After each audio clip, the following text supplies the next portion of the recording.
Bentonite is a hydroluminosilicate mineral containing a small amount of alkali and alkaline earth metals. Its main chemical composition is silica, alumina, calcium oxide, magnesium oxide, and so on. After the installation of the equipment is completed, the whole machine needs to run empty for 2 to 4 hours before checking that there is no abnormal phenomenon before load test. How to repair and maintain the bentonite ball press. Generally speaking, in order to ensure the normal production of bentonite ball press and improve the service life of the equipment, special personnel should be equipped with the operation, maintenance and repair of the equipment.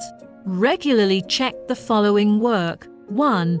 The connection parts are firm. 2. Reduce a gear tooth surface contact. 3. Check the temperature rise of each part. Refueling on time. Replace the new oil and so on.